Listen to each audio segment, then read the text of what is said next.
Hello, I'm Sophia Besch, and this is The World Unpacked. This week on the show, we are talking about the geopolitics of fighting climate change, and specifically about the idea of climate intervention technologies, or the geoengineering of the climate. In this space, a sort of controversial new idea is gaining traction: solar geoengineering, or solar radiation modification. This is an emerging technology that aims to reflect sunlight back into space to cool planet Earth. In a world that is struggling to bring about the behavioral and political changes that are needed to reduce climate change, an innovative tech approach like this might seem like an alluring silver bullet. But of course, it's not that simple. There are some quite complex ethical and political questions attached to this. And in this episode, we want to talk about the politics and the geopolitics of this emerging technology with someone who has thought a lot about the interlinkages between this type of climate intervention and global conflict. I'm joined today by Cynthia Scharf, who is a senior fellow at the International Center for Future Generations and former senior strategy director for the Carnegie Climate Governance Initiative. Cynthia, welcome. Thank you so much. I'm very pleased to be here. Great. So, Cynthia, let's start with some basics. What exactly is solar geoengineering, and how does it work to deliberately cool the Earth's temperature? And remember, you're speaking to a foreign policy crowd, so if you could please try to explain this in a way that we can all understand. What is the promise of solar geoengineering? Sure. Imagine a parasol or suntan lotion sprayed all over your body. And imagine this body is the planet Earth. There's a parasol above you at the beach. What that parasol is made of is aerosols that are flying high in the stratosphere that are reflecting sunlight as it comes down to Earth. And therefore, that cools the Earth. Scientists are fairly confident that this would work based on natural analogs they see in major volcanic explosions, for example, where huge amounts of aerosols are released.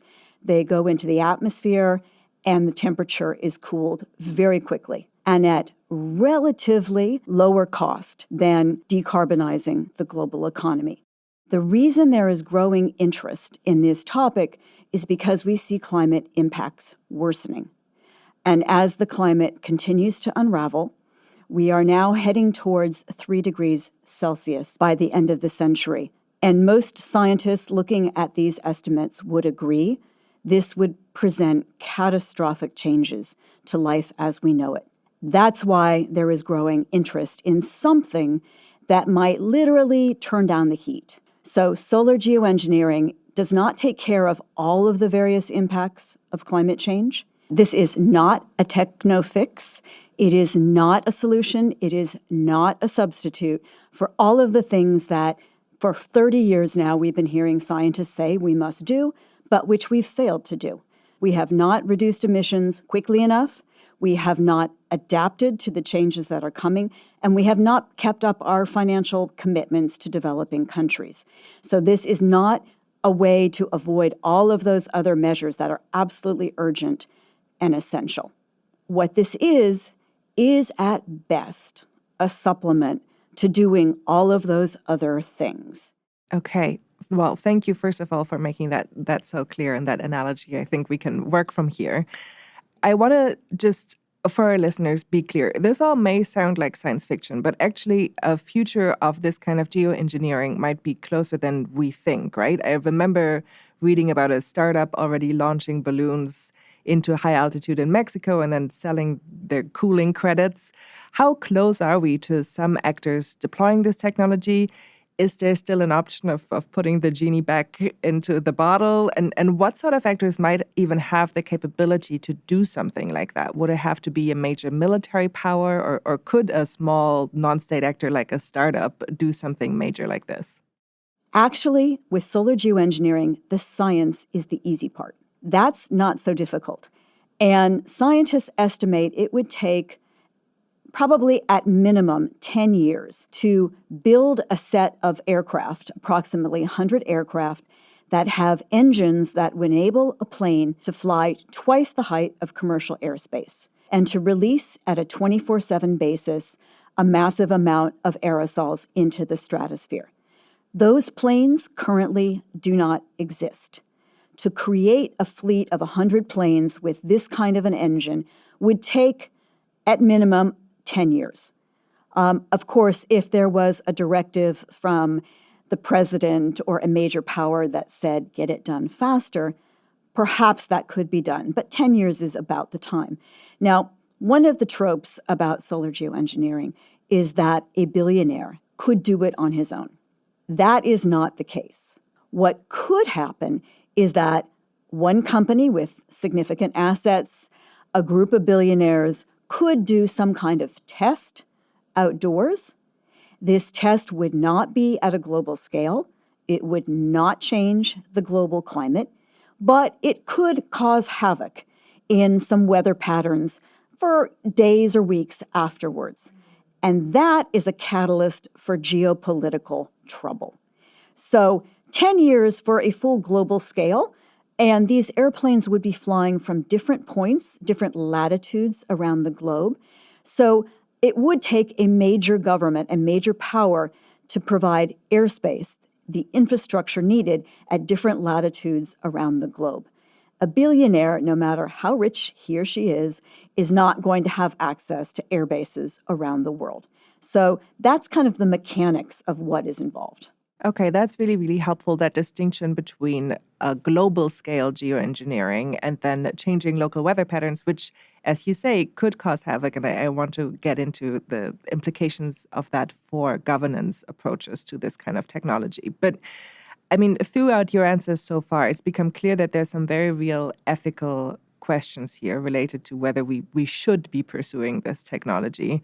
I mean, you might argue that this is a Band-Aid solution that doesn't actually address the underlying causes of climate change. In other words, deliberately altering the climate could lull us into thinking that we don't need to decarbonize at all. And I can tell from the answers you've already given that you're aware of this and trying to counter that narrative. I mean, some of our listeners might be familiar with the numerous science fiction books that deal with this exact scenario, right? Which is sometimes called termination shock, meaning what if we use solar engineering to cool down temperatures whilst continuing to emit greenhouse gases? And then what if we have to stop for some reason and temperatures rise dramatically over a short amount of time, right? So this is perhaps not the place to ponder the ethics of geoengineering at length, but it does lead us nicely into talking about why global governance is so crucial for this technology and in the context of solar engineering. Because when we say global governance, what we really mean is who would have the authority to control the global thermostat, as you've called it earlier.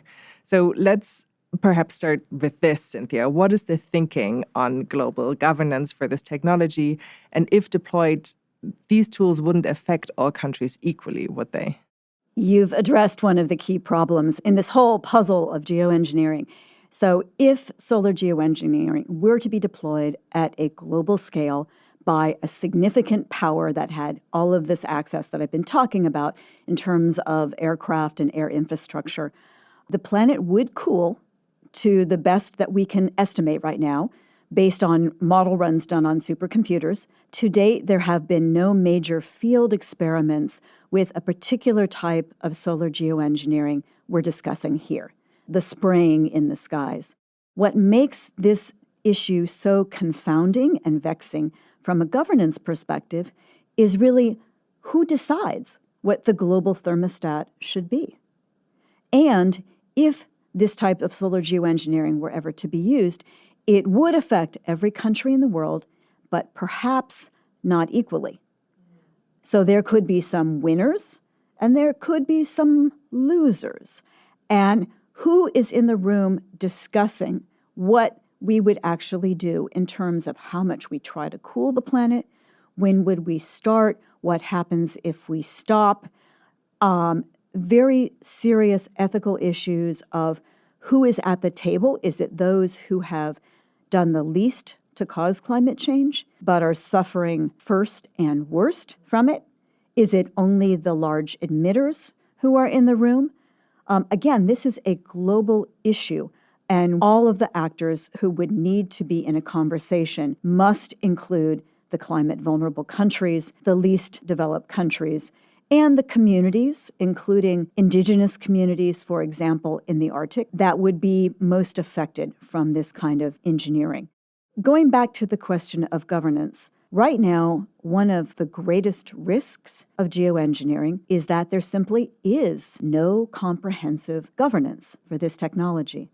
And in fact, back actually 10 years ago, when I started getting quite interested in this topic, the fact that there were no international guardrails or guidelines terrified me. And that's why I decided I wanted to work in this field.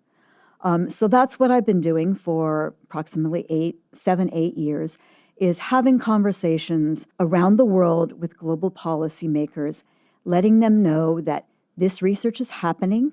It is not science fiction. It is happening in many places. Most of the research is being done in the US, the EU, and the UK, but China has a program, Brazil has actors, India has scientists working on this. There is research, significant research happening at the Global South, but where would a decision on how this is to be used be made? Now, 10 years ago, I was working at the United Nations. I worked for the UN Secretary General directly in his office on climate change. And I can tell you that there is no UN entity, no UN body that would own this issue as currently stated in their mandates. It would not be for the UN Framework Convention on Climate Change, which is where the climate negotiations are happening. All of it would not be covered by the UN Environment Program. All of the dimensions of this would not be covered by the Montreal Protocol. In other words, there's no natural home for this issue. And if someone were to do an outdoor test of significant scale or to deploy, it would cause chaos because there is no one organization where this issue that would cover all its dimensions could be discussed. Okay, so when you talk to policymakers about this, when you approach them about this new technology, what are the sort of parallels that you draw on to try to make them understand the significance and the magnitude of something like this? I mean, we've created global governance regimes for new technologies before. Are there parallels that you think are most useful in this context? There are some parallels, but there's nothing that is an easy match that we say, let's just replicate, for example, the Nuclear Non-Proliferation Treaty. There's elements from there that we can certainly learn from. That's where my mind went, sort of technology that has significant potential impact for the future of humanity and the planet. Absolutely. And we've seen discussions at a fevered pitch actually on AI recently. Different kind of technology, but again, something that will have global consequence for every economy in the world. We also should be looking at some of the new emerging technologies like CRISPR, like neurotechnology, like biotechnology, where the use of these technologies could have transformative global effects.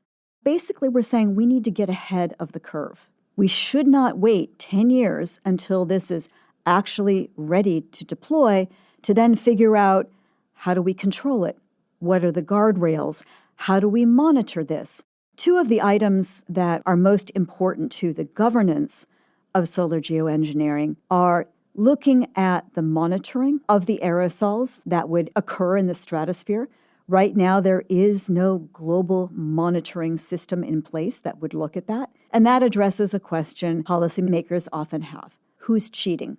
How do we know who's doing what? The other piece of governance is transparency. And right now, there is no one source, at least at an unclassified level, that a policymaker could go to and say, who is doing what kind of research on what topic, and, very importantly, who is providing the money for it.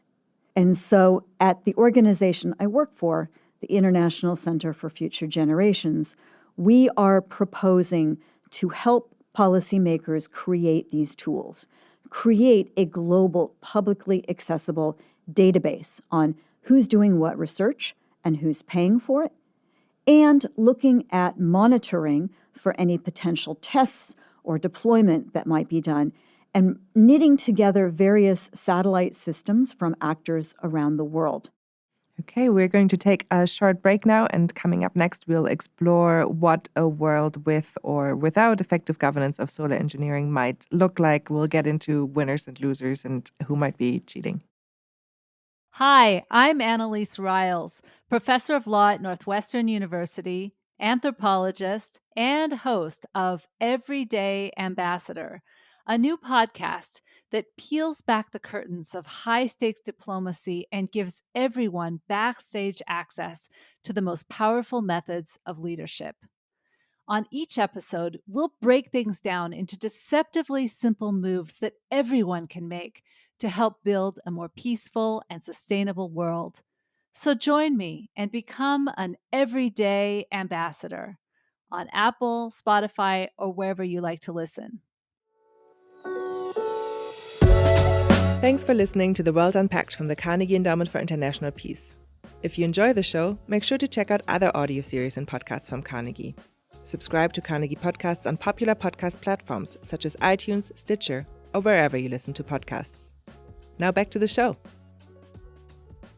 So we're back with Cynthia Scharf, and we want to talk next about the risks of failing to establish an agreed upon international framework surrounding these solar geoengineering tools. Cynthia, I know you've written about the potential risk that their deployment could increase the chance of international conflict, say if one country blames another's solar geoengineering for the lack of rain that led to a domestic food shortage. Could you talk a little bit more about these sorts of scenarios that you think about?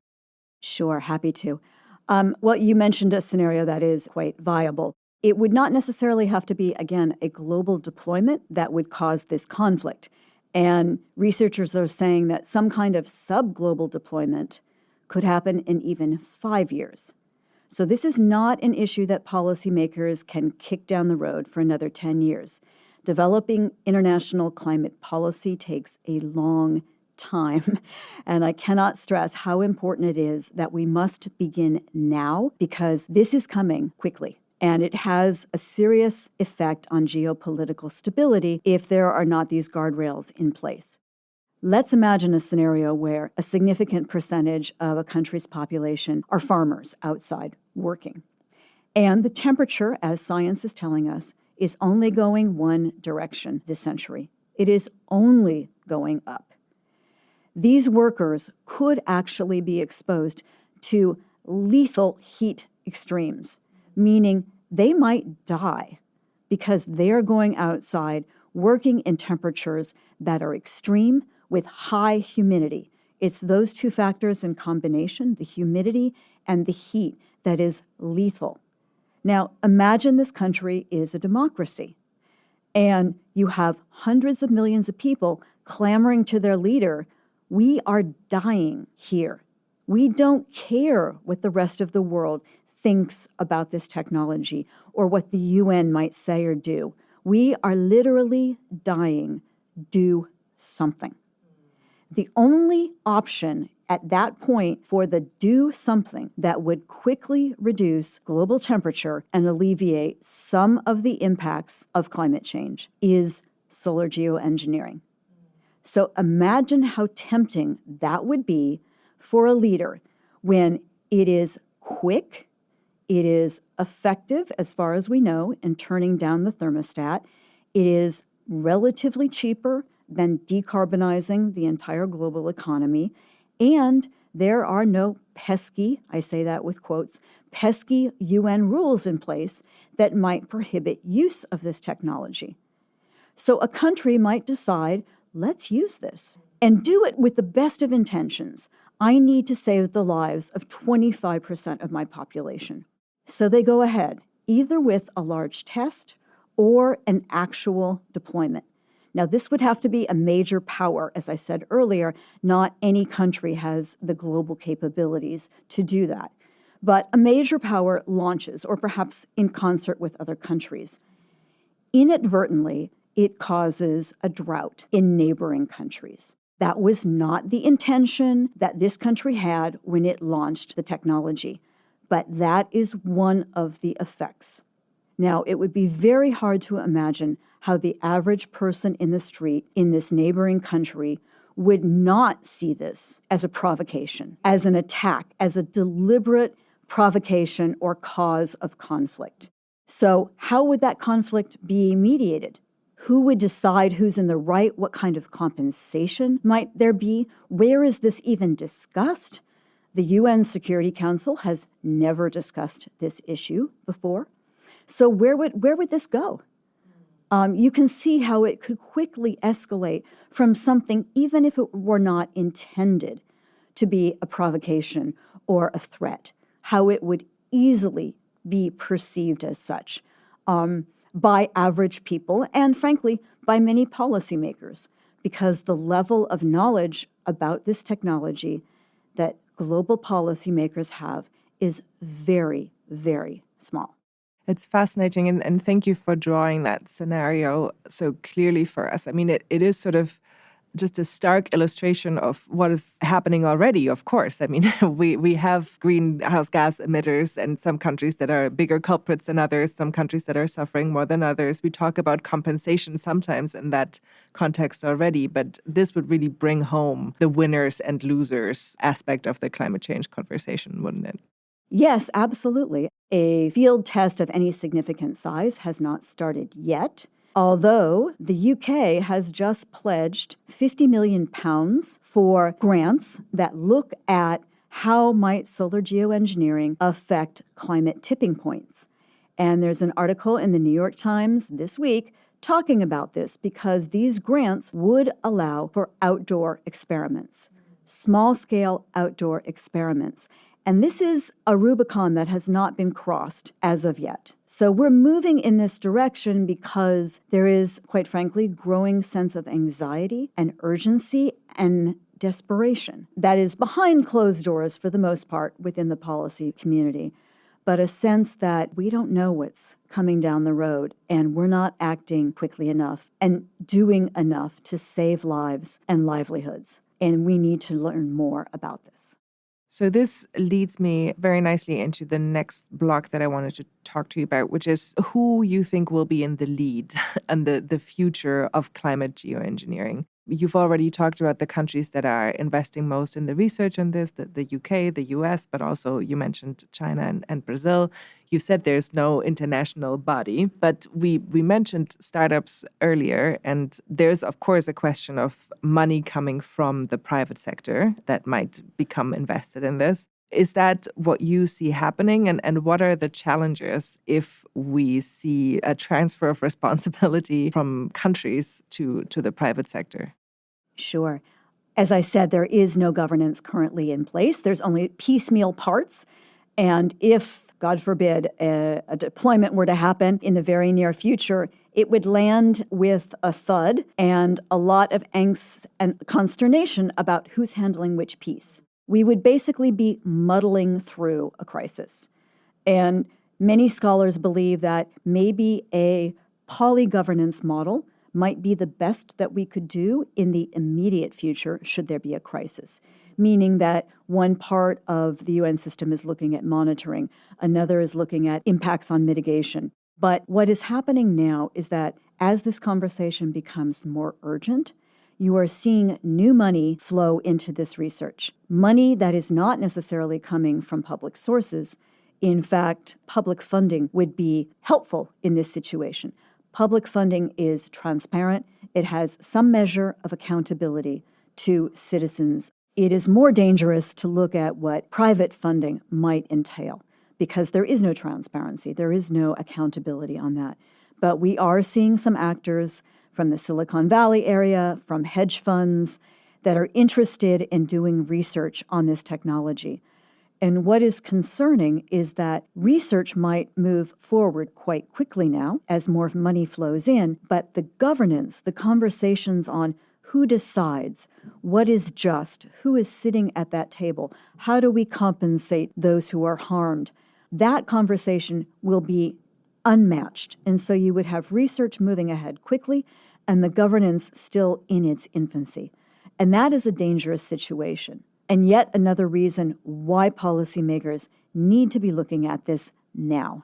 So, Cynthia, I said that we weren't going to get into the ethics too much in this conversation, but I am intrigued. I mean, you work for the International Center for Future Generations, and one aspect of the ethics conversation that I think we need to talk about when we talk about these technologies is the intergenerational question of what is the responsibility of the generation in power now for future generations. Can you just talk a little bit more about how you see this play out in the field of solar geoengineering? Absolutely. I feel very strongly that young people need to learn about this technology, what it might bring in terms of potential risks and potential benefits, and they need to be a part of this conversation, setting the governance agenda. Why? Because if solar geoengineering were to be used, it would not be turned on and off like a faucet. It would be used for decades, if not a century or more. I'm not going to get into the technical details of why that is so, but I want to stress that once commitment is made, it is being used for the rest of our lifetime, proceeding perhaps beyond this century or more.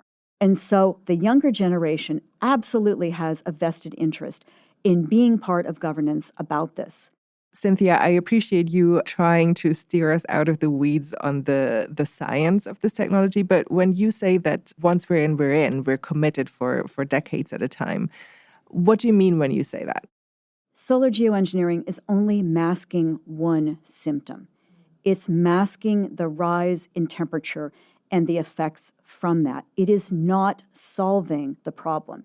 The only way you can bring down the global temperature is by removing huge amounts of carbon that are already in the atmosphere. This is called carbon dioxide removal. Right now, the technology and the research on removing this carbon is at its infancy. There is also currently not a price on carbon that would enable the private sector to come in at scale. So what I'm saying is because we can't draw out that carbon quickly, it's going to take decades, if not a century, at the current pace of technology on carbon removal. Once we have SRM, we're staying with it until there's a method to actually address the cause of the problem. Right now, getting that carbon out of the atmosphere is akin to sipping a lake through a straw. Right. And this is where we get into the termination shock idea of once we've started this, we can't stop because the consequences might be dramatic if we did. Right. One could stop solar geoengineering after one started, but the effect, if it was done at a global level, the effect of that would be devastating on biodiversity, meaning that plant species, animals, we can't respond as quickly as these wild shifts in temperature would indicate. And so scientists are very concerned that this termination shock would be one of the greatest risks of SRM. Again, saying that if you started, you need to continue until you're actually solving the problem by reducing carbon in the atmosphere. I also think it's really important to talk about this technology not just based on the science, but to pull back and talk about the ethics of it, the potential story narratives, the belief systems, the values that might come into play. Some people say, are we playing God by trying to do this? Other people would say, don't we have a responsibility to future generations to research this, to find out if it's viable, and potentially use it if that would bring lower temperatures and help alleviate some suffering in the future? It is very much an ethical question based on a sense of values and beliefs. And I also feel very strongly that faith communities need to be a part of this conversation, because one of the questions raised very often when people hear about this is exactly this. Well, aren't we playing God? And if you look back in history, you see that there have been myths in many cultures looking at these issues of what is humanity allowed and not allowed to do. So looking at a myth like Pandora's box, that's somewhat analogous to the situation we're facing now. Maybe solar geoengineering is that box, and it might be beneficial, but it could cause potentially devastating risks. We just don't know, and it's important that we find out more. But Pandora's box, we have an image in our minds. it's a frame of reference that the average person can understand what is a very difficult topic. So I would just encourage us to think beyond the science and think about this issue in a broader context. Cynthia, it was a great pleasure to have you on The World Unpacked. At this point of the show, I do like to ask our guests what book or paper they would recommend to our listeners who want to follow up on this conversation to better understand the issue. Sure. So a few things. One, I'll start with my own organization has put 2-pagers together, very short, very concise, written for policymakers. They are on our website, the International Center for Future Generations. Beyond that, one book that has had a very significant impact on this conversation is a science fiction book called Ministry for the Future. Kim Stanley Robinson. The opening scenario is very similar to what we've been talking about today. I would also suggest that one looks at potentially mythology for reference points. Policymakers need to be in tune with what their constituents are thinking and how they're hearing and how they're talking about these issues. So it would not be bad to brush up on your Greek mythology. And lastly, there are some organizations that are coming online soon in the next year that are going to be sites where people can go to understand the basics of the science. There's an organization that will be called SRM 360. Solar Radiation Modification 360, for example, where they'll have user-friendly kind of summaries of science. And for transparency's sake, I should say I'm an advisor to this group. But what is needed is to really bridge that lack of knowledge between what the science knows, what the public knows, and what policymakers know. And that's a really important gap that needs to be filled. Cynthia Scharf, thank you very much. You're very welcome. You have been listening to The World Unpacked, an audio production of the Carnegie Endowment for International Peace. Views expressed are those of the host and guest panelists and not necessarily those of the Carnegie Endowment for International Peace. Subscribe to Carnegie podcasts on popular podcast platforms such as iTunes, Stitcher, or wherever you listen to podcasts. Learn more at thecarnegieendowment.org. Tim Martin is our audio engineer, Mira Varghese produces the show, and Clarissa Guerrero is our executive producer. I'm Sophia Besch. Thanks for listening.